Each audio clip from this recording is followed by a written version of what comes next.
চাওয়ার মতো চাইতে হবে। চাওয়ার মতো চাইলে আল্লাহ দেয়। যারা চাইতে পারে আল্লাহর কাছে, তারা আল্লাহর কাছ থেকে নিয়ে ছাড়ে। দেখবেন যেই বাচ্চা কাঁদে বেশি, ওই বাচ্চাকে মা দুধ খাওয়ায় বেশি, ঠিক কিনা? আর যেটা কাঁদে টাদে না, ওইটা টেক কেয়ারও কম। যেই ফ্যামিলিতে অনেক বাচ্চা কাচ্চা, দেখবেন যেটা কাঁদে বেশি, ওইটা টেক কেয়ারও বেশি। তো আপনি যত চাইবেন আল্লাহ তাআলা তত খুশি হয় আপনার প্রতি। কিভাবে চাবো? একাগ্র চিত্তে চাইতে হবে। আমরা অনেক সময় দোয়াও করি, আবার আরেক দিকে তাকায় আছি। এই যে দোয়া করতেছি, দেখেন, আল্লাহুম্মা আমিন, রব্বানা আতিনা ফিদ দুনিয়া হাসানা ওয়া ফিল আখিরাতি হাসানা। দোয়াও করতেছে, ইন্টেরিয়র ডিজাইনও দেখতেছে। এটা দোয়া হইছে? কথা বলেন না কেন? দোয়া হইছে? আবার দোয়াও করতেছে, দোকানের হিসাবও মিলাইতেছে, রব্বানা আতিনা ফিদ দুনিয়া। দোয়াও চলতেছে আর দোকানের হিসাব কিতাব যা আছে, এরকম দোয়াও আছে না নাই? এটার একটা আমি নাম দিছি, এটারে আমি বলি রোবোটিক দোয়া। মানে রোবট, আপনি একটা সিস্টেম অন করে দিবেন, ওটা করতেছে, এটার কোনো প্রাণ নাই, ওটার মধ্যে কোনো অনুভূতি নাই, কোনো রিয়েলাইজেশন নাই। এই অনুভূতিহীন দোয়া আল্লাহ কবুল করেন না। আল্লাহ কবুল করেন না। আপনার দোয়ায় প্রাণ থাকতে হবে, এখানে আপনার ধ্যান থাকতে হবে, মন থাকতে হবে, আপনার আকুতি থাকতে হবে, চাওয়ার মতো আল্লাহর কাছে চাইতে হবে। কিভাবে চাবেন? বিনয়ের সাথে চাবেন, আর ইয়াকিন রাখবেন আমার দোয়া আল্লাহ কবুল করবেই। উদুল্লাহ ওয়া আনতুম মুকিনুনা বিল ইজাবা। এমন ভাবে আল্লাহর কাছে চাও যে তুমি নিশ্চিত আমার দোয়া আল্লাহ কবুল করবেনই। আপনি নিশ্চিত হইলে আপনার দোয়া কবুল হয়ে যাবে। নিজেকে ছোট করে চাইবেন। ফাসআলুল্লাহ বিবুতুনি আকুফিকুম। বিষ্ণু বলেন, তোমাদের হাতের তালুগুলো উপরের দিকে। ভিক্ষুকরা যেমনি চায়, স্যার 2 দিন ধরে কিছু খাই নাই স্যার, 2টা টাকা দেন। এই যে এইভাবে যে চায় হাত পাতে, এরকম হাতের তালুগুলো উপরের দিকে করে ভিক্ষুকের মতো আল্লাহর কাছে চাও। হাত তুলে চাও।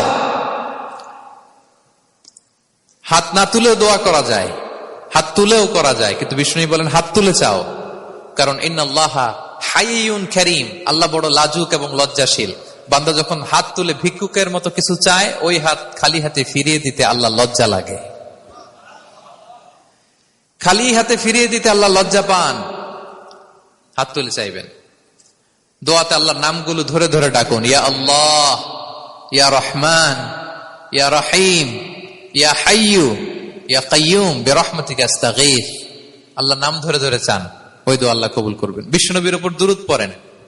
যে বিশ্বনবীর উপর দুরূদ পড়ে না, ওই দোয়া আল্লাহর কাছে কবুল হয় না, এটা আকাশে পেন্ডিং থাকে। কুল্লু দুআ মুআল্লাক মাহজুব বাইনাস সামাই ওয়াল আরদি মা লাম ইউসাল্লা আলাইয়া। বিষ্ণু বলেন, সব দোয়া আকাশে পেন্ডিং থাকে যতক্ষণ না আমার উপর দুরূদ পড়া না হয়। মোবাইলে দেখবেন ব্যালেন্স না থাকলে, মেসেজ পাঠালে কি হয়ে থাকে? ওইটা পেন্ডিং। আবার টপ আপ করলেই সেন্ট। তা আপনি যে বলেন, হুজুর আমার দোয়া কবুল হয় না, কেন হয় না বুঝছেন এবার? হ্যাঁ, নবীর উপর দুরূদ পড়েন নাই তো। আল্লাহুম্মা সাল্লি ওয়া সাল্লিম ওয়া বারিক আলাইহি। শুরু করবেন বিশ্ব নবীর উপর দুরূদ দিয়ে, মাঝেও পড়বেন, শেষেও পড়বেন, আগেও পড়বেন, পরেও পড়বেন। আপনার দোয়া কবুল করবে কে? একাগ্র চিত্তে চাইতে হবে আল্লাহ তাআলার কাছে। ইফতারির আগে দোয়া কবুল হয়, দোয়া করবেন। বৃষ্টি যখন পড়ে দোয়া কবুল হয়, দোয়া করবেন। আর দুআউ মুস্তাজাবা বাইনাল আযানি ওয়াল ইকামা। আযান ইকামতের মাঝখানে দোয়া করলে দোয়া কবুল হয়। আম্মা আব্বা দোয়া করলে দোয়া কবুল হয়। হজ থেকে যে রিসেন্ট ফিরে আসছে তার কাছে যে দোয়া চাবেন, দোয়া করলে দোয়া কবুল হয়। খতমুল কোরআনের পরে দোয়া করলে ওই দোয়া কবুল হয়। মাজলুম দোয়া করলে ওই দোয়া আল্লাহ ফেরায় না। কোরআনে আল্লাহ তাআলা বলেছেন, ওয়াসজুদ ওয়াকতারিব। যদি তোমরা আমার কাছে আসতে চাও তাহলে তোমরা সিজদায় লুটিয়ে পড়ো। তাহলে ফর্মুলা পেয়ে গেছি না? আল্লাহর কাছে যেতে হলে সিজদায় লুটিয়ে পড়তে হবে। আপনি সিজদায় চলে গেলেন তো আল্লাহর কাছে চলে গেলেন। আপনি যখন সেজদা দেন, মনে হয় যে আপনি কার্পেটের উপর সেজদা দিয়েছেন, মনে হয় জায়নামাজে সেজদা দিয়েছেন, মনে হয় মসজিদের টাইলসে সেজদা দিয়েছেন, কিন্তু আসলে আপনার সেজদাটা আল্লাহর কুদরতি পায়ের উপরে গিয়ে পড়েছে। ওয়াসজুদ ওয়াকতারিব। আল্লাহ বললেন, সেজদা দাও, সেজদায় লুটিয়ে পড়ো, আমার কাছে চলে আসো। এবং হাদিসে বিষ্ণু সাল্লাল্লাহু আলাইহি ওয়াসাল্লাম বলেছেন, আকরাবু মা ইয়াকুনুল আবদু মির রাব্বিহি ওয়া হুয়া সাজিদ ফাআকসিরু ফীহি দুআ। বান্দা যখন সেজদায় চলে যায় তখন বান্দা আল্লাহর সবচাইতে কাছে চলে যায়। ফাআকসিরু ফীহি দুআ। তাই ওই সময়টাতে তোমরা বেশি বেশি দোয়া করো, আল্লাহর কাছে চাও। কারণ এটা একটা মাহেন্দ্রক্ষণ। কি বলেন? সেজদায় যখন চলে গেলাম, আল্লাহর সবচেয়ে কাছে চলে গেলাম। বিষ্ণু শিখালেন, এই সুযোগটা কাজে লাগাও, তখন বেশি বেশি কি করো? দোয়া করো। দীর্ঘ সময় সেজদায় পড়ে থাকার জন্য বিষ্ণু ইসলাম আমাদেরকে উৎসাহিত করেছেন। দীর্ঘ সময় তিনি সেজদা দিতেন। বিষ্ণু ঈসা ইসলামের সেজদাগুলো কি আমাদের সেজদার মতো ছিল ভাই? আম্মা জান আয়েশা রাদিয়াল্লাহু তাআলা আনহা বলেন, বিষ্ণু ঈসা ইসলামের তাহাজ্জুদের নামাজের এক একটা সেজদা ছিল এরকম, কোরআনের 50টা আয়াত তেলাওয়াত করতে যত সময় লাগে বিষ্ণু ঈসা ইসলামের এক একটা সেজদা ঠিক ততটা লম্বা ছিল। এত দীর্ঘ সময় বিষ্ণু ঈসা ইসলাম সেজদায় পড়ে থাকতেন। তো বিষ্ণু বলেছেন, তুমি যখন সেজদায় পড়ো আল্লাহর সবচেয়ে কাছে চলে যাও, সো ওই টাইমটাতে দোয়া করো। কি দোয়া করব? বিষ্ণু ঈসা ইসলাম সেজদায় পড়ে তাসবিহ পড়তেন, সুবহানা রাব্বিয়াল আ'লা, সুবহানা রাব্বিয়াল আ'লা। এর অর্থটা খুব সুন্দর। এর অর্থটা আপনারা জানেন? সুবহানা রাব্বিয়াল আ'লা মানে আমি আমার রবের পবিত্রতা ঘোষণা করছি, যিনি হচ্ছেন আল আ'লা, সর্বোচ্চ, সবচেয়ে বড়, তার চেয়ে বড় কেউ হতে পারে না। আরবিতে আল আ'লা শব্দের অর্থ হচ্ছে সবচেয়ে উঁচু, সবচেয়ে বড়, সর্বোচ্চ, এটাকে বলে আ'লা। আর আরবিতে সবচেয়ে খাটো, সবচেয়ে নিচু, সবচেয়ে নিম্নে, এটার আরবি হচ্ছে আল আসফাল। এটাকে কি বলে? আল আসফাল। আল্লাহ তাআলা কোরআনে বলেছেন, ইন্নাল মুনাফিকিনা ফিদ দারকিল আসফালি মিনান নার, মুনাফিকেরা জাহান্নামের একেবারে নিচে থাকবে, নিচে। তাহলে সবচেয়ে নিচু অবস্থানকে বলে আসফাল, আর সবচেয়ে উঁচু অবস্থানকে বলে আ'লা। আওয়াজ করে বলুন, সবচেয়ে উঁচু অবস্থানকে বলে। আমরা ওইটাই বলি আল্লাহকে, সুবহানা রাব্বিয়াল আ'লা, আমি আমার রবের পবিত্রতা ঘোষণা করছি, যিনি আ'লা, সর্বোচ্চ। আচ্ছা, একটু খেয়াল করে বলেন তো, তিনি যখন আ'লা তখন আমাদের অবস্থাটা কি? সেজদা মানে হচ্ছে আমার কপাল, আমার নাক, মানুষ তার দেহের সবচাইতে দামি অঙ্গ মাটিতে ঘষতে শুরু করে ওই টাইমে, ঠিক কিনা? মানে আমার ইগো, আমার অহংকার, আমার দাম্ভিকতা সবকিছু ঝেড়ে ফেলে দিয়ে আমি আমার সর্বোচ্চ সাবমিসিভনেস, লয়ালটি, আনুগত্য, হাম্বলনেস, বিনয় আল্লাহর কাছে দেখাচ্ছি। সেজদায় আমরা যত ছোট হই এর চেয়ে ছোট আর হওয়া যায় না। সেজদায় আমরা যতটা বিনয়ী হই, একটা মানুষ এর চেয়ে বিনয়ী আর হতে পারে না। এই তো নামাজ শুরু করলাম, আল্লাহু আকবার, এরপর রুকুতে জাস্ট বো ডাউন আর হেড, মাথা একটু ঝুঁকালাম, আর সেজদায় একেবারে মাথাটারে কি করলাম? মাটিতে মিলিয়ে দিলাম।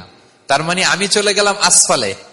আসফাল মানে সবচেয়ে নিচে, আমি চলে গেলাম সবচেয়ে, আর সবচেয়ে নিচে যে আমি ঘোষণা দিলাম সুবহানা রাব্বিয়াল, মানে হে রব, আপনার প্রশংসা, আপনার পবিত্রতা, আপনি আ'লা। আল্লাহ, আমি আর নিজেকে এর চেয়ে তুচ্ছ করতে জানি না, এর চেয়ে ছোট আর করতে পারি না, আমি আমার নিজেকে উজাড় করে দিলাম, সবচেয়ে ছোট, তুচ্ছ, নগণ্য করে আপনার সামনে উপস্থাপন করে আমি ঘোষণা দিচ্ছি সুবহানা রাব্বিয়াল আ'লা। পবিত্রতা সেই রবের যিনি আ'লা, সর্বোচ্চ। সুবহানাল্লাহ পড়েন। তাহলে সিগনিফিকেন্সটা বুঝতে পারছেন কেন বিষ্ণু ইসলাম এটা পড়তেন সুবহানা রাব্বিয়াল আ'লা? কারণ আমি থাকি সবচেয়ে আসফালে, নিচে, আর তখন আমি ঘোষণা দেই, glory be to Allah, the most high, the most high, the most high, আ'লা। আল্লাহ, আমি একেবারে নিচে, কিন্তু তুমি হচ্ছে আ'লা। মজার ব্যাপার হচ্ছে, সেজদায় আপনি যত নিচেই থাকেন না কেন, মাথা নাক নিচু করে ফিসফিস করে যাই বলেন না কেন, এটা মুহূর্তে আল্লাহর আরশে চলে যায়। আপনি নিচু হবেন কিন্তু কথা চলে যাবে আল্লাহর আরশে। এজন্য বিষ্ণু ইসলাম বলতেন, মান তাওয়াদা তারাফা, যে নিচু হয় আল্লাহ তারে টেনে উপরে উঠায়। আপনি সেজদা দেওয়া মানে কি? নিচু হওয়া, ছোট হওয়া। তো বিষ্ণু ইসলাম বলেছেন, বেশি বেশি সেজদা দাও, তাহলে আপনার মর্যাদা, সম্মান বাড়াই দিবে কে? সম্মানিত ভাইয়েরা, আমরা শুধু সেজদায় যে সুবহানা রাব্বিয়াল আ'লা এটাই পড়ি, 3 বার শুধু এটাই পড়ি, কিন্তু বিষ্ণু ইসলাম সেজদায় যে আরো অনেক দোয়া পড়তেন, সেগুলো কি পড়েন আপনারা? বিষ্ণু ইসলাম সুবহানা রাব্বিয়াল আ'লা এর পাশাপাশি তিনি সিজদায় যেয়ে পড়তেন সুবহানাকা আল্লাহুম্মা রাব্বানা ওয়া বিহামদিকা আল্লাহুম্মা গফিরলি। এটা জানি না আমরা অনেকে। সুবহানাকা আল্লাহুম্মা রাব্বানা ওয়া বিহামদিকা আল্লাহুম্মা গফিরলি এর অর্থ হচ্ছে, হে আমার রব, আপনার পবিত্রতা ঘোষণা করছি, আপনার প্রশংসা আমরা করছি, আল্লাহ আপনি আমাকে ক্ষমা করে দেন, আল্লাহুম্মা গফিরলি। এই দোয়াটা বিষ্ণু ইসলাম পড়তেন। এছাড়া বিষ্ণু পড়তেন সুবহুন কুদ্দুসুন রব্বুল মালাইকাতি ওয়ার রূহ, সকল ফেরেশতাদের অধিপতি রব, সবচেয়ে বড় ফেরেশতা যার 600 পাখা, জিবরাইলের রব, সেই রবের প্রশংসা আমি করছি। তিনি সুবহুহ, তিনি কুদ্দুস, তিনি মহাপবিত্র, the most pure, the most high. এভাবে বিষ্ণু ইসলাম আল্লাহর প্রশংসা করতেন। তিনি আরো পড়তেন আল্লাহুম্মা গফিরলি যুনুবি কুল্লাহ দিক্কাহু ওয়া জুল্লাহ আউওয়ালাহু ওয়া আখিরাহ আলানিয়াতাহু ওয়া সিররাহ। আল্লাহ আপনি আমার গুনাহ মাফ করেন, ছোট গুনাহ, বড় গুনাহ, প্রকাশ্য গুনাহ, গোপন গুনাহ, ইচ্ছায় করেছে যে গুনাহ, অনিচ্ছায় করেছে যে গুনাহ, আল্লাহ সব গুনাহ আপনি মাফ করে দেন। সিজদায় লুটিয়ে পড়ে বিষ্ণু ইসলাম এই দোয়াগুলো পড়তেন। তো এখন থেকে সিজদায় এই দোয়াগুলো, লম্বা চূড়া দোয়া আপনারা করবেন তো? বান্দা যখন সিজদায় লুটিয়ে পড়ে আল্লাহর সবচেয়ে কাছে চলে যায়, এবং তোমরা বেশি বেশি দোয়া করো। আল্লাহ রাসূল সাল্লাল্লাহু আলাইহি ওয়াসাল্লামের একজন সাহাবী সহিহ মুসলিমে এসেছে, সাহাবীর নাম হচ্ছে রাবিআ। কি নাম? ওনার নাম হচ্ছে রাবিআ ইবনু কাব আল আসলামি রাদিয়াল্লাহু তাআলা আনহু। উনি বলেন, কুনতু আবিতু ইনদা রাসূলিল্লাহ, একবার আমি রাত্রিবেলা রাসূল সাল্লাল্লাহু আলাইহি ওয়াসাল্লামের সাথে ছিলাম, কোন এক কারণে রাসূলের সাথে রাত কাটিয়েছি। তো রাসূল সাল্লাল্লাহু আলাইহি ওয়াসাল্লাম যেহেতু তাহাজ্জুদের সালাত পড়েন, তো তিনি বলেন, আমি মাঝরাতে উঠে একটা গামলা দিয়ে, পাত্র দিয়ে অজুর পানি নিয়ে আসছি বিশ্বনবীর জন্য, এনে দিলাম। বিশ্বনবী এত খুশি হলেন, আমাকে বললেন, সাল, হে কাব, তোমার কি লাগবে চাও। উনি বললেন, আসআলুকা মুরাফাকাতাকা ফিল জান্নাহ। উনি বললেন, ইয়া রাসূলুল্লাহ, আপনি যদি কিছু চাইতেই বলেন তাহলে আমি জান্নাতে আপনার সাথে থাকতে চাই। দেখেন কিভাবে ওনারা সুযোগ কাজে লাগাতেন। অজুর পানি নিয়ে আসছে, বিষ্ণু খুশি হয়ে গেলেন, বলেন, তুমি কি চাও? বলে, আসআলুকা মুরাফাকাতাকা ফিল জান্নাহ। বড়টাই চাইছে, ছোটখাটো জিনিস চাই নাই। নবী, হে, আমি জান্নাতে আপনার সাথী হতে চাই। বিষ্ণু বললেন, আওয়া গায়রা যালিক, আর কিছু চাও, অন্য কিছু লাগবে? বলতেছে, না, উরিদু যাক, শুধু এইটাই চাই। তখন বিষ্ণু সাল্লাল্লাহু আলাইহি ওয়াসাল্লাম বললেন, আইন্নি আলা নাফসিকা বিকাসরাতি সুজুদ, এই মর্তবা যদি তুমি চাও তাহলে বেশি বেশি সিজদায় লুটিয়ে থাকো। আলাইকা বিকাসরাতি সুজুদ, বেশি বেশি সিজদা দিও। যদি সিজদায় পড়ে থাকতে পারো তাহলে জান্নাতে আমার সাথী হতে পারবা। আল্লাহু আকবার। তাহলে সম্মানিত ভাইয়েরা, সিজদা দেওয়ার মধ্য দিয়ে আমরা আল্লাহর কাছে যেতে পারি। ক্লোজ আপ ওয়ান তো আমাদেরকে হারাম কাছে আসার গল্প শোনায়, কোরআন আমাদেরকে আল্লাহ তাআলার কাছে কি করে আমরা যেতে পারি এই গল্প শোনাচ্ছে। কোরআন বলে, ওয়াসজুদ ওয়াকতারিব, সিজদায় লুটিয়ে পড়ো, আমি আল্লাহর কাছে আসো। তাহলে বেশি বেশি সিজদা দেওয়ার মধ্য দিয়ে আমরা আল্লাহ তাআলার প্রিয় ভাজন হতে পারি, আমরা তার কাছে যেতে পারি। এবং কিয়ামতের দিন আল্লাহ তাআলা আমাদের সবাইকে সিজদা দিতে বলবেন। সেদিন অযুত, লক্ষ, নিযুত, কোটি কোটি মানুষ, তাদের সামনে আল্লাহ বলবেন, আমাকে সিজদা দিয়ে দেখাও। আমরা দুনিয়াতে যারা আল্লাহকে প্রাণ ভরে সিজদা দিয়েছি, আমরা সেদিন আল্লাহু আকবার বলে সিজদায় লুটিয়ে পড়বো। কিন্তু যারা সিজদা দেয় নাই, অথবা যারা লোক দেখানো সিজদা দিয়েছে, তারা সিজদা তো দূরের কথা, ওদের পিঠটাই বাঁকা করতে পারবে না। আল্লাহ বলেন, ইয়াউমা ইউকশাফু আন সাকিন ওয়া ইউদআউনা ইলা সুজুদি ফালা ইস্তাতিউন, সেদিন আল্লাহ তাআলা তার পায়ের গোছা উন্মুক্ত করবেন। অনেকে বলে, হুজুর, আল্লাহরও পা আছে? আছে, আল্লাহ তাআলারও পা আছে, কিন্তু এই পাটা কেমন এটা আমরা জানি না, আমাদের পায়ের মতন না। লাইসা কামিসলিহি শাই, কোনো কিছু তার মতো নয়। তো তিনি কার মতো? উত্তর হচ্ছে, তিনি তার মতো।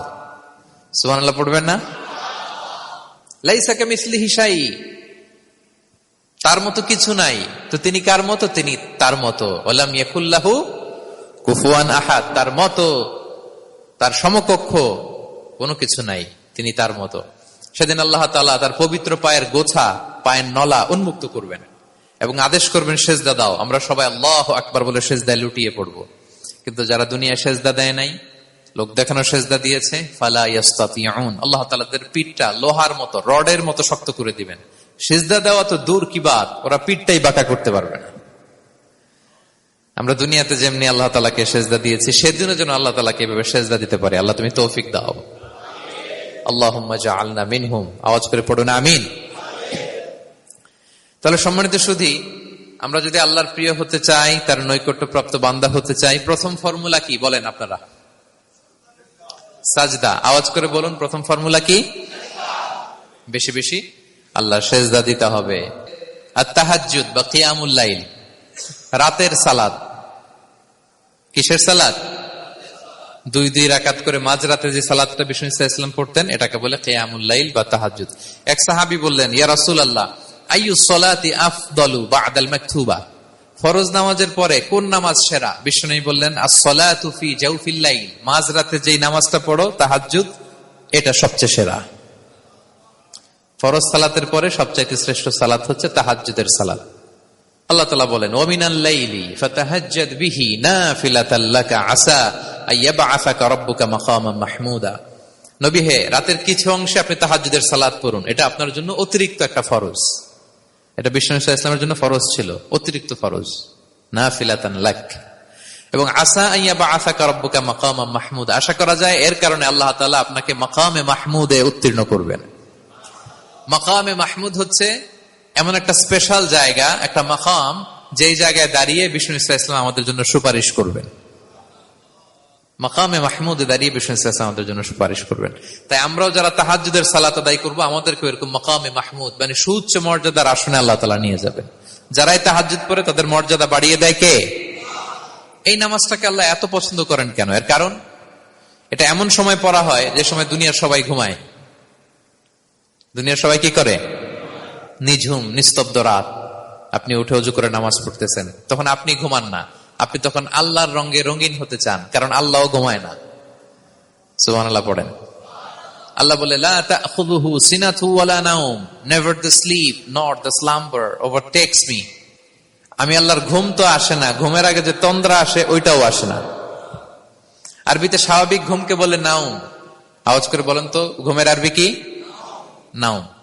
আর ঘুমের আগে যে একটা ডোজি ডোজি ভাব আসে, ঝিমুনি আসে, এটাকে বলে সিনা। এটার কি বলে? আল্লাহ বলে, লা তাখুযুহু সিনাতু ওয়ালা নাওম, আমি আল্লাহর ঘুম নাই, ঘুমের আগে যে তন্দ্রা আসে ওইটাও নাই। তা আপনি ওই টাইমে আল্লাহর রঙে রঙিন হতে চান, আল্লাহ ঘুমায় না, তো আপনিও ঘুমান না। ঘুমের আর একটা গভীর নাম আছে, ওটার নাম হচ্ছে হুজুদ। আওয়াজ করে বলেন তো, এটার নাম? ওটা মাঝরাতে, শেষ রাতে যে একটা গভীর ঘুম আসে, এটার বলে হুজুদ। দেখবেন যে শেষ রাতে একটা এমন মজার ঘুম আসে, কম্বলটা টেনে টেনে এসিটা ছেড়ে দিয়ে আরেকটু ঘুমাইতে মনে চায়, আরেকটু আরেকটু আরেকটু ঘুমাই, এরকম একটা ঘুম আছে না? আরামের ঘুম। তো এই আরামের মাঝরাতের গভীর ডিপ স্লিপিং, ওইটারে আরবিতে বলে হুজুদ। ওইটারে আরবিতে কি বলে? এই হুজুদের ঘুমকে স্যাক্রিফাইস করে যে নামাজটা পড়া হয়, ওইটাকেই বলা হয় সলাতুল হুজুদ বা সলাতুল তাহাজ্জুদ। পড়েন সুবহানাল্লাহ। হুজুদকে স্যাক্রিফাইস করে আপনি নামাজ পড়েছেন, এজন্য এই নামাজটার নাম সলাতুল হুজুদ বা সলাতুত তাহাজ্জুদ। ওমিনাল লাইলি ফাতাহাজ্জাদ বিহি নাফিলাতাল লাক আসা আইয়াবআসাকা রাব্বুকা মাকামান মাহমুদা। আপনি যদি প্রশংসার স্থানে উন্নীত হতে চান, তাহলে এই রাতের সালাত পড়তে হবে। বিষ্ণু ইসলাম দীর্ঘ সময় এই কিয়ামুল লাইলটা করতেন। সেজদায় কত লম্বা ছিলেন এটা তো একটু আগেই বললাম। কত লম্বা ছিল? এক একটা সেজদায় 50টা কোরআনের আয়াত তেলাওয়াত করা যায়, এত লম্বা সময় তিনি সেজদায় থাকতেন। সুবহানাল্লাহ। আর কত দাঁড়িয়ে থাকতেন এটার বলে লাভ নেই। দাঁড়িয়ে থাকতে থাকতে থাকতে থাকতে হাত ধরে যেত, এরপরে হাত ছেড়ে দিতেন, তারপর কোরআন তেলাওয়াত করতেছেন। আবার একটু ভাল লাগলে আবার হাত বাঁধতেন। দাঁড়িয়ে থাকতে থাকতে থাকতে থাকতে হাত্তা তাতাফাত্তারা কদামা, পা দুইটা ফুলে এরকম মোটা হয়ে যেত। আম্মাদান আয়েশা বলতেন, ইয়া রাসূলুল্লাহ কদ গুফিরা লাকা মা তাকদ্দামা মিন যামবিকা ওয়া মা তাআখার। আপনার তো এমনিই গুনাহ নাই, কিন্তু আল্লাহ ঘোষণা দিয়েছে আপনার আগের পরের সব গুনাহ মাফ। তা আপনার কোনো গুনাহই নাই, আপনি এত কষ্ট কেন করেন? বিষ্ণু বলেন, ইয়া আয়েশা আফালা আকুনা আবদান শাকুরা, আমি কি শুকরগুজার বান্দাদের অন্তর্ভুক্ত হতে চাইবো না? আমি কি আল্লাহর শুকরগুজার বান্দা হতে চাইবো না? আল্লাহ আমাকে ক্ষমা করেছেন ঠিকই, কিন্তু আমার তো কিছু দায়িত্ব আছে। আমি কি নিজেকে সর্বোচ্চ ভাবে আল্লাহর কাছে পেশ করব না? সারা রাত দাঁড়িয়ে বিষ্ণু ইসলাম এরকম কিয়ামুল লাইল করতেন। আপনারা পড়েন তো নাকি? পড়বেন প্রিয় ভাইরা। যদি নিজের সম্মানকে আল্লাহর কাছে উচ্চে তুলে ধরতে চান, যদি বিষ্ণু ইসলামের সুপারিশ চান, যদি আল্লাহ তাআলার প্রিয় ভাজন হতে চান, তাহলে তাহাজ্জুদ ইজ কম্পালসরি। কি পারা যাবে তো ইনশাআল্লাহ? বেশি বেশি আল্লাহ তাআলার কাছে চাওয়া মানে আদ-দুআ, দোয়া করা। কি করা? বিষ্ণু ইসলাম বলেন, আদ-দুআউ মুখুল ইবাদা, দোয়া হচ্ছে ইবাদতের নির্যাস। দোয়া কি? ইবাদতের নির্যাস। এবং আল্লাহর কাছে চাইলে আল্লাহ খুশি হয়, না চাইলে আল্লাহ বেজার হয়। ইন্টারেস্টিং না ব্যাপারটা? আর দুনিয়াতে বারবার চাইলে খুশি হন আপনি? একটা বিষয় নিয়ে একজনের কাছে গেলাম, ভাই একটু বিপদে পড়ছি, একটু হেল্প করেন, করলো। এরপরের সপ্তাহে আবার গেলাম, ভাই আমার তো একটু সমস্যা, টাকা পয়সার, একটু হেল্প করেন। মুখ লজ্জায় ধরেন, আবারও করলো। এরপরের সপ্তাহে আবার গেলাম, ভাই বিপদে পড়ছি, একটু হেল্প করেন। এবার কেমন লাগবে বলেন তো? আচ্ছা গেল। এরপরের সপ্তাহে আবার, এবার কি করবে? দৌড়ানি দিবে লাঠি লয়া। ঠিক কিনা বলেন? তুমি মামুর বাড়ির আবদার পাইছো না, প্রতি সপ্তাহে সপ্তাহে বিপদে পড়ছি। তার মানে এই দুনিয়ার হাইসিয়াত হচ্ছে বারবার কারো কাছে কোনো ইস্যু নিয়ে যাওয়া যায় না, বারবার কোনো ব্যাপার নিয়ে কারো কাছে চাওয়া যায় না। চাইলে সে রাগ করে, অখুশি হয়, কিন্তু আল্লাহর কাছে এটা বিপরীত। বিষ্ণু বলেন, ইন্নাহু মান লাম ইয়াসআলিল্লাহ ইয়াগদাব আলাইহি, যে আল্লাহর কাছে বারবার বারবার চায় না, আল্লাহ তার উপর রাগান্বিত হয়ে যায়। আর বারবার বারবার বারবার তার কাছে চাইলে আল্লাহ তাআলা তার প্রতি খুশি হয়ে যায়। এজন্য আল্লাহ তাআলার কাছে চাইতে হবে প্রিয় ভাইয়েরা, চাইতে হবে, বিনয়ের সাথে চাইতে হবে, চোখের পানি ছেড়ে চাইতে হবে, একাগ্র চিত্তে চাইতে হবে।